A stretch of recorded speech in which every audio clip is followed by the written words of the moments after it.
అందరికీ నమస్కారం. Welcome to our channel. నిన్న జగన్మోహన్ రెడ్డి గారు ఒక మాట అన్నారండి.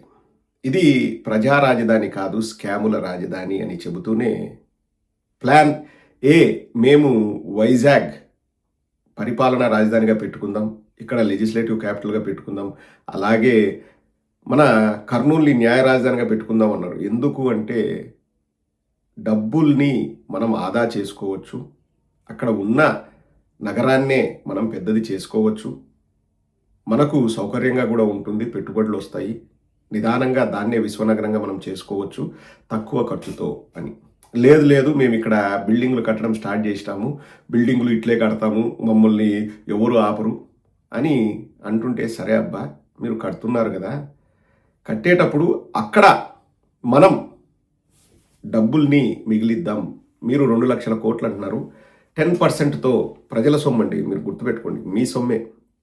10%తో మనము ఈ కారిడార్ తీసుకొస్తే, మావి గన్ అని చెప్పారు, తీసుకొస్తే ఇంకా బాగుంటుంది. ఇది ప్లాన్ బి.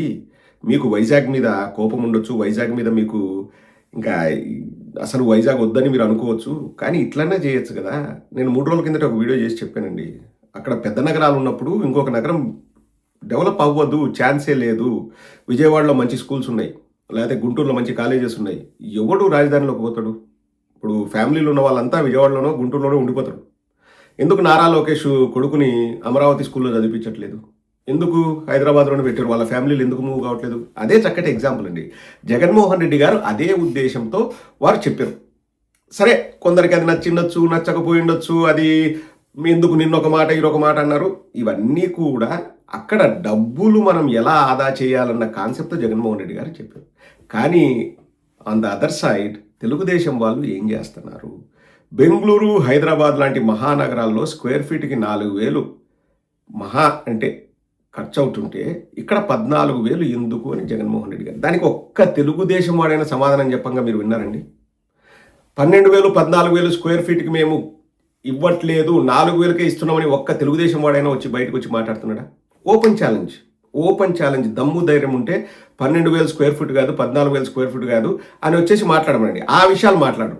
ఇప్పుడు జగన్మోహన్ రెడ్డి గారు ఏదైనా కొత్త ఆలోచనలు చేసేది ఎందుకు? Cost cutting. ఎందుకు అంత డబ్బులు ఖర్చు పెట్టాలి? అది జరిగే పని కాదు. ఇప్పుడు సింపుల్ అండి, ఒక రిక్షావాడికి, ఒక కార్మికుడికి, ఒక దినకూలికి అర్థమయ్యేలాగా నేను సింపుల్గా చెప్తాను. ఇప్పుడు ప్రజల దగ్గర భూములు తీసుకున్నారు, అందులో కొంత భాగాన్ని గవర్నమెంట్ బిల్డింగ్లకి, లేకపోతే ఉద్యానవనాలకి, సెలయేర్లకి, జలపాతాలకి వాడుకుంటున్నారు. మిగతా భూమిని ఏం చేస్తున్నారు? అక్కడ ఎవరైతే రైతులు భూములు ఇచ్చారో వాళ్ళకి ఇస్తా అంటున్నారు, వాళ్ళకి ఇవ్వలేదు, వాళ్ళకి ప్లాట్లు ఇస్తా అన్నారు. ఇంకా బయట నుంచి వచ్చేవాడు ఎలా ఉంటాడండి అక్కడ? రాజధాని అన్నది 5 కోట్ల మంది కదా, బయట నుంచి వచ్చే వాళ్ళకు ఎక్కడ అవకాశం ఉంటుంది? కోర్ క్యాపిటల్లో ఇంకా బయట నుంచి వచ్చేవాడు ఎలా వాడు ఇల్లు కట్టుకోగలడు, లేకపోతే ఎలా వాడు నివాసం ఉండగలడు? వాళ్ళు ఇష్టం వచ్చినట్టు రేట్లు చెప్తారు, రేట్లు ఆకాశాన్ని అంటుతాయి. ఎకానమీ ఏమవుతుందండి? ఇప్పుడు ఎకానమీ మీద నేను విజనరీ అంటాడు కదా చంద్రబాబు నాయుడు, ఎకానమీ మీద ఏమాత్రం ఐడియా ఉన్న వ్యక్తి అయితే, ఇప్పుడు దినకూలి 500 రూపాయలకు మన దేశంలో కూలికి వెళ్తున్నాడు, లేకపోతే 1,000 రూపాయలు, వాట్ ఎవర్ ఇట్ ఈస్, 500 నుంచి 1,000 రూపాయల మధ్య కూలి గిట్టుకుంటే గొప్ప.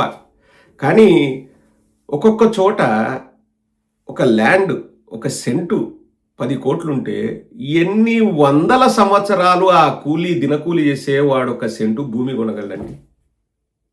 మిమ్మల్ని అడుగుతున్నా, చెప్పండి. అభివృద్ధి చెందిన దేశాల్లో అలా ఉండదు. అభివృద్ధి చెందిన దేశాల్లో ఏమవుతుందంటే, అందరికీ బేసిక్ నెసెసిటీస్ అనేవి అందరికీ సమానంగా అందుతాయా లేదా అన్నది చూస్తారు.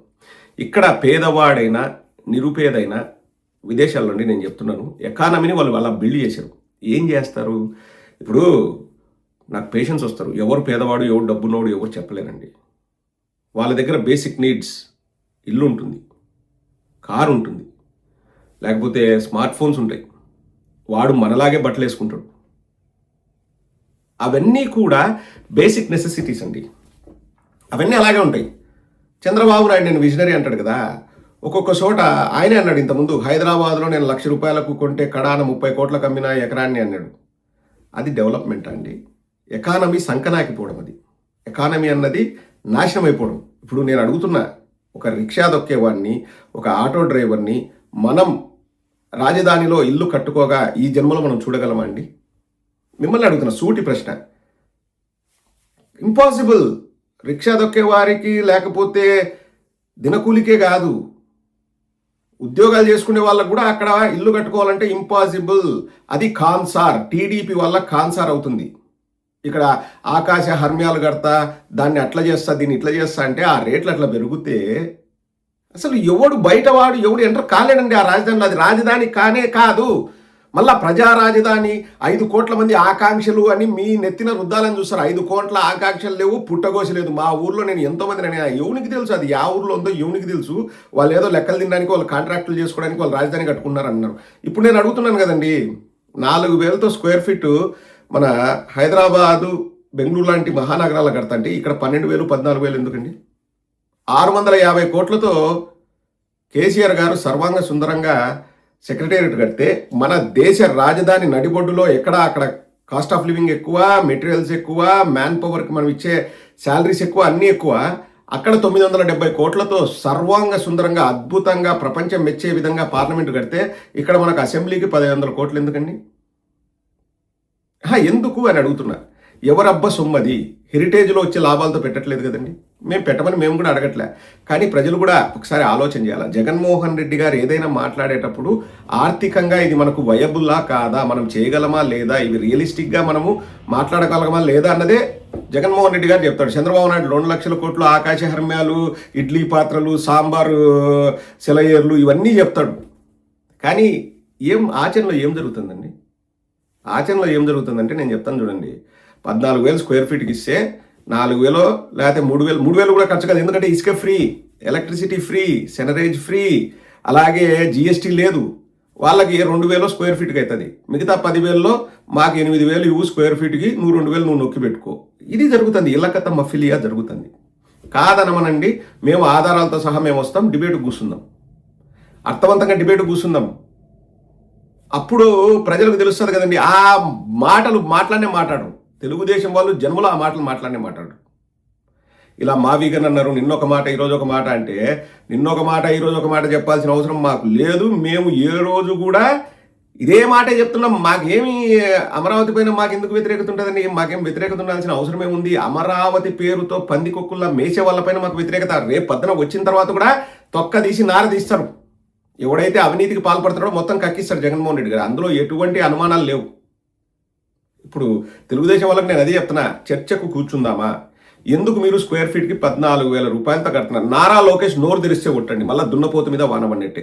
ఎందుకు 14,000, 12,000 స్క్వేర్ ఫీట్కి మీరు కట్టబెడుతున్నారు కాంట్రాక్ట్లు అంటే సమాధానం చెప్పితే, వాళ్ళు సమాధానం చెబితే నేను చెప్తున్నా కదండి, నేను రాజకీయాలు మాట్లాడుకోకుండా వెళ్ళిపోతాను.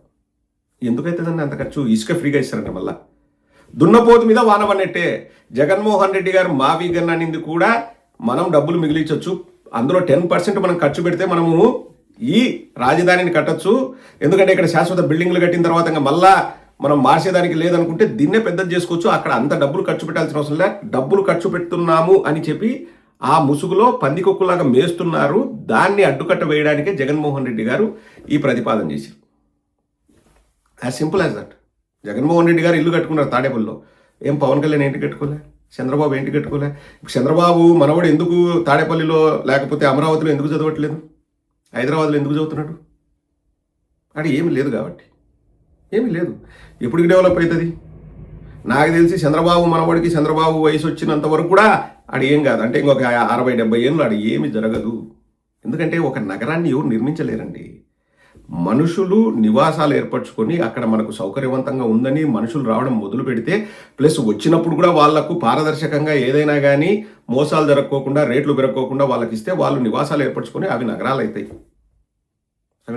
బెస్ట్ ఎగ్జాంపుల్ చెప్తానండి. మా ఫ్రెండు, అంటే వాళ్ళు ఎప్పటి నుంచో తెలంగాణ వాళ్ళే, నిజామాబాద్ నేటివ్, ఎప్పటి నుంచో హైదరాబాద్లో వాళ్ళ ఫాదర్ ఇంజనీర్గా పనిచేస్తున్నారు. వాళ్ళకు ఎక్కడ సుదర్శన్ థియేటర్ అవేవో ఉంటాయి కదండి, ఆర్టీసీ క్రాస్ రోడ్స్లో వాళ్ళకు ప్రాపర్టీస్ ఉన్నాయి. వాళ్ళ తాత ఎక్కడో డిఫరెంట్ డైరెక్షన్లో ఎప్పుడో ల్యాండ్లు కొన్నాడు. కానీ జూబ్లీ హిల్స్, బంజారా హిల్స్ విపరీతంగా ప్రాచుర్యంలోకి వచ్చింది. అది ఎందుకు? సినిమా యాక్టర్లు అంతా అక్కడికి మూవ్ అయిన తర్వాత. మా ఫ్రెండ్ వాళ్ళ తాతను అడిగాడు, తాత నువ్వు జూబ్లీ హిల్స్, బంజారా హిల్స్లో అప్పట్లో ఎందుకు కొనలేదు? మనం కోటీశ్వర్లు అయ్యేవాళ్ళం కదంటే, కొండలు గుట్టలు రా ఎవడికి తెలుసు అక్కడ డెవలప్ అవుతుందని. సినిమా వాళ్ళు వచ్చినారు కాబట్టి అక్కడ రేట్లు పెరిగినాయి, అదొక నివాస ప్రాంతమైంది తప్పితే మనకి ఎలా తెలుస్తుంది అని వాళ్ళ తాత అన్నాడంట. సేమ్ అంతే అండి. ఇప్పుడు నేను ఈడ 4 ఆఫీస్ బిల్డింగులు కడతా, ఇది వస్తది అంటే అలా ఎప్పుడు అది పెద్దది కాదు.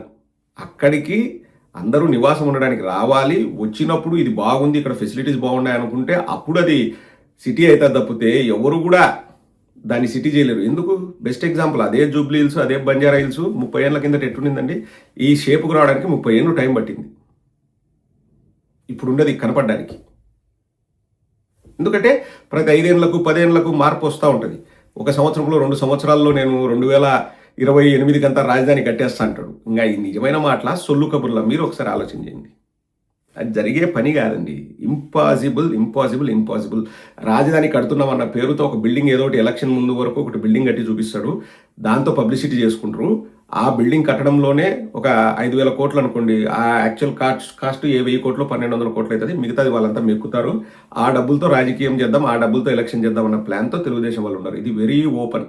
ఇది ఓపెన్ సీక్రెట్. ఇప్పుడు మీకు అర్థమైంది అనుకుంటా.